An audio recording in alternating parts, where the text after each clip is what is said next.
नमस्कार दोस्तों, एक बार फिर आपका स्वागत है। और पिछले बहुत सारे वीडियो आपने जो देखे हैं उसमें आपने देख लिया था कि व्यापार क्या होता है, एक्टिव पैसिव इनकम क्या होता है, बाज़ार और हमारे आरसीएम सिस्टम में क्या अंतर है, ये सारी बातें आपने बताई। तो माय डियर फ्रेंड्स, मेरा नाम है जितेंद्र सिंह चारण, पेशे से गवर्नमेंट लेक्चरर, और वर्तमान में इस मल्टी लेवल मार्केटिंग, जिसे लोग डायरेक्ट सेलिंग के नाम से जानते हैं, को जी रहा हूँ। लगातार इस बिज़नेस को पिछले 2 सालों से कर रहा हूँ। आगे भी मैं बताऊंगा कि इससे मुझे क्या क्या फ़ायदे हुआ। एक दिन मैं अपनी स्टोरी भी आपके साथ शेयर करूंगा कि इससे मैंने अपने जीवन में क्या क्या नई चीज़ें सीखी। आज जो मैं आपको बता रहा हूँ वो ये बता रहा हूँ कि बहुत सारे लोग ये कहते हैं कि MLM कह दो या डायरेक्ट सेलिंग कह दो। ये मैंने पहले डिफाइन कर दिया है कि डायरेक्ट सेलिंग क्या होती है। MLM या डायरेक्ट सेलिंग में लोग असफल क्यों होते हैं, लोग असफल क्यों होते हैं। देखो, इस बात को आप ऐसे समझ सकते हैं कि वर्तमान में कोई भी बिजनेस है, उस बिजनेस को यदि हम व्यवस्थित रूप से कर रहे हैं और उस बिजनेस में भी यदि हमें सफलता नहीं मिल रही है, तो हमारी जो कमी है, हमें और जिन चीज़ों की सुधार की आवश्यकता है, या हम जो काम नहीं कर पा रहे हैं उस काम में हमें सुधार करना है। आपको मैं यहाँ कुछ पॉइंट लिखूंगा, गिनकर 10 पॉइंट लिखूंगा। इन 10 में से यदि कोई भी एक कमी आपके अंदर है तो निश्चित तौर से आप मल्टी लेवल मार्केटिंग की असफलता की श्रेणी में अब तक रहे हैं।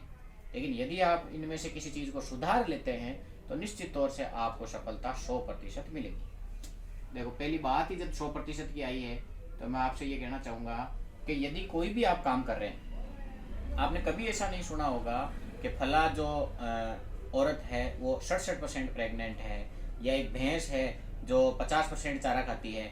अपना हर काम में, दौड़ में, एक 100 मीटर की दौड़ भी होती है तो उसमें खिलाड़ी 100% देता है सर। तो सबसे पहली जो कमी है वो है 100% न देना। और ये मैं अक्सर देखता हूँ कि बहुत सारे लोग काम तो करते हैं लेकिन अपनी तरफ से उसमें 100% नहीं देते। 100% नहीं देने के कारण उनको जैसा लाभ मिलना चाहिए, जैसा रिजल्ट मिलना चाहिए, वैसा मिलता नहीं है। दूसरा, जो लोग हैं वो प्रोसेस से प्रेम नहीं करते हैं। प्रोसेस से प्रेम नहीं, प्रेम किससे करते हैं? परिणाम से। मैं आपको इसको यूं समझाना चाहूंगा, प्रोसेस है आरसीएम बिजनेस में सफल होने के लिए आपको मान लो महीने के 10 प्लान दिखाने हैं, ये प्रोसेस है। परिणाम है आपका 50,000 रुपये पर महीने कमाना। अब आपको प्रेम किससे होगा सर? 50,000 कब आएंगे, इससे प्रेम होगा। जबकि प्रोसेस से तो आप गुजर ही नहीं रहे। तो प्रोसेस से जिस दिन आपको प्रेम हो जाएगा, परिणाम सबते आ जाएगा। लेकिन हम लोग क्या करते हैं, परिणाम को देख देख कर अब की बार आ जाएंगे, अब की बार आ जाएंगे, अब की बार कर लूंगा, ऐसी स्थितियां करते हैं। तो हम प्रोसेस को सही तरीके से फॉलो नहीं कर पाते हैं। प्रोसेस है कि रोज प्लान दिखाना है, प्रोसेस है रोज आरसीएम करना है, प्रोसेस है 100% यूजर बनना है। इस तरीके का भी मैं एक वीडियो बनाऊंगा जिसमें ये सारी बातें बताऊंगा कि आपको किन किन प्रोसेस से गुजरना होगा। तीसरा, हम जब भी कोई काम स्टार्ट करते हैं तो हम जाकर जिस व्यक्ति से मिलते हैं, आसपास में जैसा माहौल होता है, हम क्या करते हैं, उसी व्यक्ति से सलाह ले लेते हैं। यानी कि हमारी जो संगत है, यदि वो सफल लोगों की है तब तो हम सफल हो रहे हैं। लेकिन हमारी यदि सफल लोगों की संगत नहीं है तो हम क्या करते हैं, संगत नहीं बदल पाते। जैसे हम ऐसा सुनते हैं, किसी सर कहते हैं कि 91 दिन में एक व्यक्ति की आदत बदल जाती है। आप 10 असफल लोगों के साथ बैठिए, 1 महीने बाद या 3 महीने बाद ये जो 11 है संख्या असफल लोगों की हो जाएगी। आप 10 क्रांतिकारियों के साथ बैठिए, 10 दिन बाद आप भी क्रांतिकारी बन जाएंगे। आप कोई शराबी के साथ बैठिए 10 दिन, 11वें दिन आप भी शराबी हो जाएंगे। यानी कि हमारी जैसी संगत होती है हम वैसे ही बनते हैं। तो जब एक साधु के साथ रहकर साधु बना जा सकता है, एक आतंकवादी के साथ रहकर आतंकवादी बना जा सकता है, एक पढ़ने वाले लड़के के साथ रहकर हम संगत बदलकर पढ़ाई कर सकते हैं, तो क्या आरसीएम के रॉयल्टी या टेक्निकल अचीवर के साथ रहकर हम रॉयल्टी और टेक्निकल अचीवर नहीं बन पाएंगे? बिल्कुल बनेंगे सर। लेकिन हमें हमारे पास के जितने भी नेगेटिव लोग हैं, जो ये कहते हैं हर समय जिंदगी में उनकी लाइनें ये थी, नहीं होगा वो, कोई मतलब नहीं है, जिंदगी ऐसे ही चलेगी, आज तक पहले हो जाता, अब बहुत ज़्यादा होशियार हो रहे हो, ये जो भी बातें उनकी तरफ से XYZ मिलती है, वो केवल और केवल हमारे माहौल को बिगाड़ती है, या यूँ कह सकता हूँ हमें डिस्चार्ज करती है। ऐसे लोगों के साथ हमें नहीं मानना है। तो हमें ऐसे लोगों की नहीं माननी है तो हमें किसकी माननी है? हमें इस बिजनेस में एक गुरु बनाना है। गुरु बनाना है, समझते हो? गुरु बनाने का मतलब है जो आपकी इफेक्टिव ग्रोइंग अपलाइन हो, वो अपलाइन को आप अपना गुरु माने और जैसा वो कहें वैसा करें। ये गुरु बनाना है, गुरु माने उस व्यक्ति को और गुरु की भी माने। ये भी लाइन राकेश शर्मा जी सर ने कही थी कि किसी को गुरु भी माने और गुरु की भी माने। यानी कि गुरु यदि आपको कह देता है कि महीने में 5 प्लान दिखाने हैं तो दिखाने हैं, गुरु कहता है सेमिनार अटेंड करना है तो करना है, गुरु कहता है कि जो मीटिंग आपको लेनी है तो लेनी है। यानी कि गुरु जैसा जैसा कहे वैसा वैसा अपने आप को चेला मानते हुए हमें वो काम करना ही करना है। अब हम एक असफलता का कारण ये भी हो जाता है कि रोजाना काम नहीं करते हैं सर, रोजाना काम नहीं करना। ऐसा भी आपने बहुत बार देखा होगा। मुझे एक बात बताओ, एक दुकानदार है जो कभी दुकान खोलता है, कभी नहीं खोलता है, कभी खोलता है, कभी नहीं खोलता है, तो क्या वो एक अच्छा दुकानदार साबित होगा? नहीं होगा सर। एक बच्चा है, कभी स्कूल जाता है, कभी नहीं जाता है, जब चाहे छुट्टी कर लेता है, जब चाहे चला जाता है, जब चाहे आ जाता है, जब चाहे 4 पीरियड में गया, जब चाहे 1 पीरियड गया, तो क्या वो एक अच्छा स्टूडेंट बन सकता है? उसे वैसा रिजल्ट मिलेगा क्या सर? नहीं मिलेगा। यानी कि हर काम को रोज करना पड़ता है। जब बच्चा रोज स्कूल जा रहा है, दुकानदार रोज स्कूल जा रहा है, डॉक्टर रोज हॉस्पिटल जा रहा है, नाखून रोज बढ़ते हैं, खाना हम रोज खाते हैं, काम घर के हम सारे रोज करते हैं, तो सर आरसीएम फिर रोज क्यों नहीं किया जा रहा है? और यदि आरसीएम रोज नहीं किया जा रहा है तो नतीजे की हम जो संभावना जैसी बनाते हैं, मन में जैसी कल्पना करते हैं, वैसा हमें रिजल्ट नहीं मिलता है। तो यहाँ तक जो 5 पॉइंट लिखे हैं उसमें मैंने लिखा है 100% व्यक्ति जो है वो अपना काम नहीं करता है, प्रोसेस से प्रेम नहीं करता है, रिजल्ट से प्रेम करता है। तीसरा हमने ये लिखा है कि लोग जो है वो संगत बदलना नहीं चाहते। चौथा, लोग गुरु की बातें नहीं मानते। पांचवा, लोग रोजाना काम नहीं करते। छठा, आपका जीवन में टारगेट क्या है सर? जब कोई व्यक्ति 100 मीटर की दौड़ दौड़ता है तो उसका टारगेट होता है कि मुझे 100 मीटर की दौड़ 9 सेकंड में दौड़नी है, 8 सेकंड में दौड़नी है, 6 सेकंड में दौड़नी है। लेकिन यदि हमारा कोई टारगेट नहीं है, गोल नहीं है, हमारे बीसी सर कहते हैं कि जिसका कोई गोल नहीं उसका इस जीवन में कोई रोल नहीं, और जिसका कोई रोल ही नहीं है वो तो फिर किधर ही घूमो। तो हमें सबसे पहले तो एक टारगेट बनाना है कि मुझे इस बिजनेस में दोनों लेगों में, एक तरफ 50,000 और दूसरी तरफ 20,000, ये बिजनेस करके ओपनर की पिन लेकर कंपनी के टर्नओवर में हिस्सेदार बन रहे हैं सर। ये हमें सबसे पहला टारगेट अपने को खुद को लेना पड़ेगा। अगला जो है वो इस तरीके से है कि टारगेट के बाद जब भी व्यक्ति अपने आप को, सबसे पहले तो हम क्या करते हैं, अपने आप को सफल नहीं मानते हैं। हम ये मान लेते हैं कि हमारे में वो ताकत नहीं है, हमारे में वो दम नहीं है। यानी मैं कहना चाहता हूं कि स्वयं में विश्वास, अगर व्यक्ति में खुद में स्वयं में विश्वास नहीं है, हमको लगता है कि इसी कंपनी से, इसी प्रोडक्ट से लोग लाखों रुपए कमा रहे हैं तो हम क्यों नहीं कमा रहे हैं, तो हम ये जानने का प्रयास करेंगे कि जहां कमी है उसको सुधारेंगे। निश्चित तौर से मैं यही कहना चाहूंगा कि ये जितने भी असफलता के गुण हैं, उन गुणों में से यदि कोई गुण हमारे ऊपर थोड़ा बहुत भी, 1-8% भी यदि फिट बैठता हो तो हमें उसको सुधारना है। और जैसे ही सुधारोगे ये ए हट जाएगा और आप सफल की श्रेणी में आ जाओगे। ये निश्चित तौर से सही बात है। तो खुद पर विश्वास रखना है, और सबसे बड़ी जो चीज है, सबसे महत्वपूर्ण जो पॉइंट है वो है सर दूरदृष्टि। ये बिजनेस तो ज्वाइन कर लिया, और जिस दिन ज्वाइन किया उस दिन हमने बातें भी करी, 10,000, 20,000, 50,000, 1 लाख, 2 लाख, 5 लाख, 10 लाख, 20 लाख बातें की, एक बिजनेस की मॉडल की बात की, इस तरीके से मॉडल बनेगा, ये सारी बातें की। उस दिन हमने दूरदृष्टि विकसित कर ली थी कि सर 2030 तक इस बिजनेस को करना है। मेरा खुद का मैं टारगेट बताऊं कि 31 दिसंबर 2030 तक मैं इस बिजनेस को व्यवस्थित करूंगा। तब तक इस बिजनेस से पैसा कितने आए मैं ये नहीं देखूंगा सर, क्योंकि ऐसा कहा जाता है कि यदि आप पैसे के पीछे भागोगे तो पैसा दूर भागेगा, लेकिन यदि आप सिस्टम के पीछे चलते हो, सिस्टम को खड़ा करते हो, तो पैसा सबके पीछे पीछे पीछे पीछे अपने आप आ जाएगा। और इन सब के लिए दूरदृष्टि सोच रखनी है सर। एक यूट्यूब पर वीडियो है 5 साल या 45 साल सुरेंद्र वत्स जी का, या तो जिंदगी में 5 साल काम कर लो मल्टी लेवल मार्केटिंग में और आजीवन फिर काम नहीं करना है, आने वाली पीढ़ियों को भी नहीं करना है, और या फिर 45 साल लगातार करते रहो, फिर भैंस की तरह, गाय की तरह मर जाओ, फिर अगले साल वापस अपनी आने वाली पीढ़ी है वो काम करती रहेगी। इस तरीके का काम करना पसंद करोगे या स्मार्ट काम करना पसंद करोगे, निर्णय आपका है। और समझदार को हम रोज कहते हैं इशारा काफी है। दूसरा, दूरदृष्टि सोच तो ले ली, लेकिन हम क्या करते हैं, दर्द नहीं लेते हैं। देखो, बिना दर्द के रिजल्ट आता ही नहीं सर।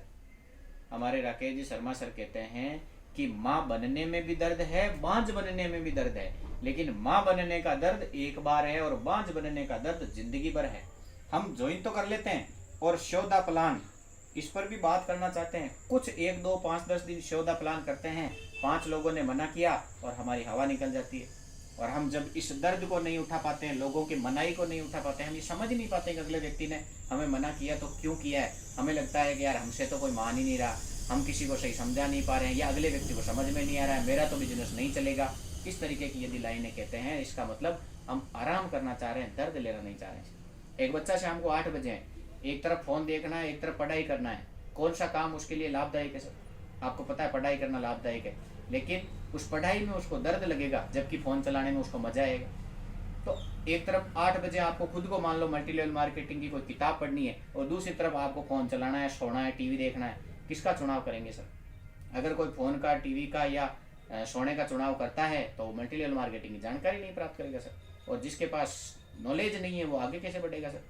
तो यहाँ मैं ये कहना चाहता हूँ कि दर्द वाला रास्ता 5 साल चुन लीजिए सर, लगातार 5 साल दर्द वाला काम कीजिए, उसके बाद आजीवन आपके आने वाली पीढ़ियों को दर्द नहीं झेलना पड़ेगा। ये हमारी इस बिजनेस की, इस खूबसूरत मल्टी लेवल मार्केटिंग की गारंटी रहती है सर। अगली बात है और 10वां पॉइंट है, वो ये है कि हम जब भी असफल होते हैं, लास्ट पॉइंट है और बहुत ही शानदार है, कि हम जब भी असफल होते हैं उसका दोष जो है वो किस पर डालते हैं सर? दूसरों पर। उसका जो दोष है वो हम दूसरों पर डालते हैं सर। हम क्या कहते हैं? मेरी तो अपलाइन खराब है, मेरी तो लाइफ लाइन खराब है, मेरे तो घर वाले नहीं मानते हैं, मेरा तो साला नहीं मानता है। साहब सब मानते हैं, खोपड़ी खराब है। जब तक इस खोपड़ी को नहीं समझोगे, जब तक नॉलेज नहीं लोगे, सतीश पंडित जी ये कहते हैं कि 90% तो खुद सीखना है और 10% लोगों को सिखाना है। जबकि हम क्या करते हैं? हम ये सोचते हैं अपलाइन बिजनेस कर देवे, लाइफ लाइन 5 ज्वाइनिंग ले आवे, लाइफ लाइन 5000 का लेवे, मैं तो 500 का ही ले। इस तरीके की जो माहौल हम क्रिएट कर रहे हैं मन में, कहते किसी को नहीं है, लेकिन मन में ये होता है कि यार ज्वाइनिंग है तो टीम में आ रही है, अरे टीम में आ रही है तो जो ज्वाइन करा रहा है उसका बिजनेस बढ़ रहा है सर, आपका कहाँ बढ़ रहा है? आपकी बी लेवल को कौन संभालेगा? आपके ओपनर लेवल को कौन मेंटेन करेगा? आपकी ग्रोथ को कौन बढ़ाएगा? टीम ग्रोथ नहीं बढ़ाएगी सर। टीम में हम केवल भर्ती कर रहे हैं, और भर्ती के बाद जब तक उनको डुप्लीकेट पैदा नहीं करेंगे, मल्टीलेवल मार्केटिंग की एक बात खास ये है, लर्न, टीच एंड डुप्लीकेट। पहले सीखो, फिर सिखाओ और अपने जैसा बनाओ। इस तरीके से इस मल्टीलेवल मार्केटिंग में हम सफल हो सकते हैं। तो इनमें से कोई भी टारगेट आपको लगता हो कि मैं सफल नहीं, अच्छा सभी लोग सभी जगह सफल हो जाते हैं क्या सर? अगर आपसे पूछें कि क्या सभी लोग सभी कलेक्टर बन सकते हैं क्या, तो आपका उत्तर होगा नहीं बन सकते हैं। क्या सभी लोग कक्षा में प्रथम स्थान आ सकते हैं क्या? नहीं आ सकते हैं। लेकिन जो मेहनत करेगा, अच्छा कोई ना कोई तो आता है ना सर। वैसे ही हमारा ये बिजनेस जो है, इसमें सभी लोग सफल भी नहीं होते हैं तो सभी लोग असफल भी नहीं होते हैं। आप 50 आदमियों के पास यदि आरसीएम का प्लान लेके जाओगे तो सभी लोग हाँ भी नहीं करेंगे, तो दूसरी गारंटेड बात है कि सभी लोग ना भी नहीं करेंगे। इस प्रोसेस से गुजरना है। इनमें से यदि हमें कोई कमी है, 5 की मैंने बात पहले कर ली। छठा, आपका खुद का गोल होना चाहिए, कम से कम ओपनर पिन तक खुद की मेहनत होनी चाहिए, दोनों लेगों में खुद पर विश्वास होना चाहिए कि मैं बहुत जल्द इसको टारगेट बनाना है। दूर की सोच के साथ कम से कम 5 साल, 10 साल, 20 साल, जितना दूर का आप विजन ले सकते हो, जितना दूर का आप टारगेट ले सकते हो, उतनी दूर का टारगेट लेना है। और यदि कहीं काम में परेशानी आ रही है, दर्द आ रहा है, तो मान लेना आप सफलता के नज़दीक है सर, क्योंकि भगवान भी ठोक बजा कर देता है। तो दर्द खुद को सहन करना है, और असफल जितने भी लोग हैं उनसे दूर रहना है, और अपनी असफलता का जिम्मेदार किसी और को नहीं ठहराना है सर। पहले भी मैंने कहा है, कंपनी में यही प्रोडक्ट, यही कंपनी, यही प्लान और लोगों के लाखों रुपए हैं, और यही कंपनी, यही प्लान, और इसी से यदि हमारे कम हैं तो बताओ किस में कमी है सर? सुधार की कहाँ आवश्यकता है सर? 1 अंगुली सामने करते हैं, 3 अंगुली अपनी तरफ हो जाती है सर। तो यहाँ मैं इस बात पर भी जोर देना चाहूँगा कि कर भला तो हो भला। हमें खुद की टीम बनानी है, लोगों का भला करते हुए, लोगों को सही समझाते हुए, लोगों को सही जानकारी देने हुए। किसी भी व्यक्ति से झूठ नहीं बोलना है, किसी भी व्यक्ति के पास पैसे का व्यवहार नहीं करना है, किसी भी व्यक्ति को उसकी कुर्सी पर जाकर नहीं समझाना है, किसी भी व्यक्ति को जब तक वो प्रोडक्ट की जानकारी नहीं ले लेवे, प्रोडक्ट की पूरी क्वालिटी नहीं जान लेवे, तब तक हमें ज़्यादा बढ़ा चढ़ा कर नहीं बताना है, नहीं तो अगले को लगेगा कि ये ज़्यादा तारीफ करके मुझे चिपकाना चाह रहे हैं। तो इन सारी बातों से हमें खुद को बचाना है। डायरेक्ट सेलिंग में लोग असफल क्यों होते हैं, और कुछ प्रयास किया है मैंने जानकारी देने का, और भी मैं व्यवस्थित जानकारी दूंगा। बहुत सारी चीज़ें आपको देखने को मिलेगी। 6 बेसिक के भी वीडियो आएंगे, कैसे सफल, कल आज ये असफलता के पढ़ लिए, सफल होने वाले व्यक्ति कौन से 5 काम करते हैं, कल देखना नहीं भूलिएगा। शाम 5 साढ़े 5 बजे के आसपास जब वीडियो अपलोड होगा तो आप जरूर देखिएगा कि सफल होने वाले लोग कौन से 5 काम करते हैं जिससे वो लोग सफल होते हैं। Thank you. JRCM चैनल को सब्सक्राइब नहीं किया है तो ज़रूर कर लें। इस पर बहुत सारे कंटेंट नए नए मिलेंगे। आप ज्वाइन करेंगे, सब्सक्राइब करेंगे तो आपको लाभ मिलेगा, नहीं करोगे तो टीम तो ऐसे ही चलेगी, काम ऐसे ही करना है। साथ चलोगे तो हम भी कदम से कदम साथ मिलाकर चलेंगे, नहीं चलोगे तो हम अपने आप ही आगे बढ़ जाएंगे। हम लोगों के, महावीर जी सारण कहते हैं, हम लोगों के खंडित विश्वास को बदल कर रख देंगे। हम लोगों के खंडित विश्वास को बदल कर रख देंगे। चढ़ने को तो हम तन्हा भी शिखर चढ़ सकते हैं, मगर दिया आपने साथ तो हम हिंदुस्तान की तकदीर बदल कर रख देंगे। Thank you. JRCM।